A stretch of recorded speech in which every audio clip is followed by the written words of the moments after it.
name is Prasad Dowre. I'm basically from Nandor Shangoti, Nashik. I was completed my schooling from Sri Brahmanandan English School, Dodibidi. Then after I completed my diploma in automobile engineering from Amrutwani Polytechnic, Sangamner. Currently, I am pursuing my bachelor's in mechanical engineering in third year. While completing my bachelor's, I also completed my design thinking course from CAD Enfield Technologies, Pune, and I got a placement in reputed company by CAD Enfield Technologies, Pune. तर मला असं वाटतं की मी मराठी सांगितलं तर better better राहील. जे माझ्या ज्या भावना आहेत ते तुमच्यापर्यंत व्यवस्थित पोहोचतील. तर मी जी एअरोस्पेसमध्ये काम केलेलं आहे. तर जी एअरोस्पेसमध्ये ज्यावेळेस मी काम करत होतो तर मला पार्ट्सबद्दल भरपूर क्युरियोसिटी होती की हा पार्ट कसा बनतो. तर त्यावेळेस मी खूप विचार करायचो, पण मला सॉफ्टवेअरमध्ये कसं बनवतं हे कळालं होतं. पण यासाठी डिझाईन थिंकिंग टेक्निकल काय नॉलेज पाहिजे ते मला कळत नव्हतं. त्यावेळेस मग मी असं बोलता बोलता माझा एक मित्र अक्षय कलिग होता, तर त्याने मला CAD Enfield माहिती दिली. त्यानंतर मी इन्क्वायरी केली CAD Enfield टेक्नॉलॉजीजबद्दल. तर CAD Enfield काय आहे, इथं कोणते कोणते सब्जेक्ट शिकवले जातात, टेक्निकल प्लस सॉफ्टवेअर शिकवले जातात. मग मी इन्क्वायरी केल्यानंतर मला असं कळालं की फक्त सॉफ्टवेअर मॅन्डेटरी नाही, तर सॉफ्टवेअर प्लस तुम्हाला टेक्निकल नॉलेज खूप महत्त्वाचं आहे. त्या क्युरियोसिटीवर मग मी CAD Enfield टेक्नॉलॉजीला जॉईन केलं आणि डिझाईनचा कोर्स कंप्लीट केला. त्यामध्ये फक्त सॉफ्टवेअर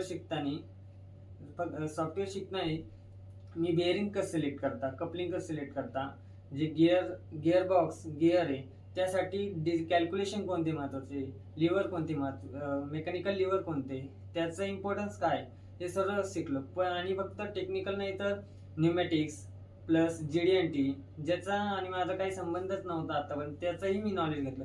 आणि तेच नॉलेज मी जेव्हा आत्ता माझे पेपर्स होते बॅचलर डिग्रीचे, त्यावेळेस मला ते कामं पडलं. जे GD&T, जे गिअरचे जे नॉलेज आहे, जसं आता डिझाईन ऑफ मशीन एलिमेंट, त्या सब्जेक्टमध्ये मला त्याचा खूप फायदा झाला. सॉलिड ऑफ मेकॅनिक्स, त्यामध्ये सुद्धा जे CAD Enfieldमध्ये मी जे शिकलो होतो त्या विषयांचा मला डिग्रीमध्ये सुद्धा फायदा झाला. त्यामुळे मला तिथं अभ्यास करायला वेळ कमी लागला, कारण की माझी कन्सेप्ट क्लिअर होती सरांकडून. प्लस आपण कॅटलॉगवरून कसे सिलेक्ट करतो, कॅटलॉग सिलेक्शन कसं असतं, कारण की मी ऑटोमोबाईल बॅकग्राऊंडमध्ये असल्यामुळं मला मेकॅनिकलचं जास्त नॉलेज नव्हतं, जे कोअर नॉलेज असतं मेकॅनिकल कोअर नॉलेज. तर ते मी शिकलो की नेमकं टेक्निकली आपण कसं विचार केला पाहिजे ॲज अ डिझाईन इंजिनियर. त्या बेसिसवर मी पूर्ण डिझाईनचा कोर्स केला व्यवस्थित.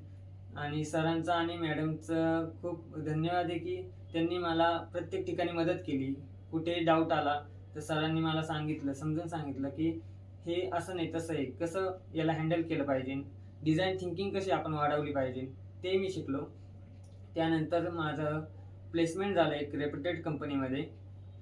त्यासाठी मॅडम आणि सरांचं खूप खूप धन्यवाद. अशा प्रकारे मी माझी जर्नी ही खूप चांगली केली. आणि जर कोणाला डिझाईनमध्ये करिअर करायचं असेल तर CAD Enfield टेक्नॉलॉजीज पुणे एक खूप चांगलं ठिकाण आहे, ज्यामध्ये तुम्ही सॉफ्टवेअर नाही तर प्लस टेक्निकल नॉलेजही खूप चांगलं शिकतात. आणि त्यासोबतच मला अजून एक गोष्ट सांगायची की जे कम्युनिकेशन असतं, आपण ज्यावेळेस group discussion, communication, interview preparation, ज्यामध्ये प्रत्येकजण परफेक्ट नसतो, कधीच परफेक्ट नसतो. प्रत्येक जणाचे काही ना काही वीक पॉईंट असतात त्यामध्ये. तर त्याचेही कम्युनिकेशनचे लेक्चर झाले, मॅमनी व्यवस्थित शिकवलं की मॉक इंटरव्ह्यू पण झाले क्लासमध्ये. दर टाईम टू टाईम मॉक इंटरव्ह्यूमुळं आमचे इंटरव्ह्यूचे जे कॉन्फिडन्स आहे तो वाढला. प्लस ग्रुप डिस्कशन व्हायचं. ग्रुप डिस्कशनमध्ये जे आमची स्टेज डेअरिंग आहे ती वाढली की आपल्याला जे माहीत आहे, टेक्निकल नॉलेज आहे, ते प्रेझेंट कसं करायचं, त्याची एक चांगलं नॉलेज आलं. प्लस कम्युनिकेशनच्या लेक्चर्समुळे आमची इंग्लिश इम्प्रूव्ह झाली. जे मी आता तुमच्या पुढे बोललो, हे सगळं जे मिस्टेक छोट्या छोट्या होत होत्या त्या सुधारता आल्या मला यामुळे. तर ओव्हरऑल सर्व गोष्टी चांगल्या आहेत. जर तुम्हाला डिझाईनमध्ये चांगलं करिअर करायचं असेल तर CAD Enfield टेक्नॉलॉजीज एक फॅन्टॅस्टिक इन्स्टिट्यूट आहे, तर ज्यामध्ये तुम्ही तुमचं design skill plus software skill दोन्ही बिल्डअप करू शकता ॲट अ टाईम. फक्त तुम्ही फोकस करून तुम्ही तुमच्या करिअरसाठी 6 महिने 7 महिने काय जो ड्युरेशन असेल तो द्यायचा आहे आणि तुम्ही एक चांगल्या प्रकारची प्लेसमेंट मिळवू शकता. थँक्यू.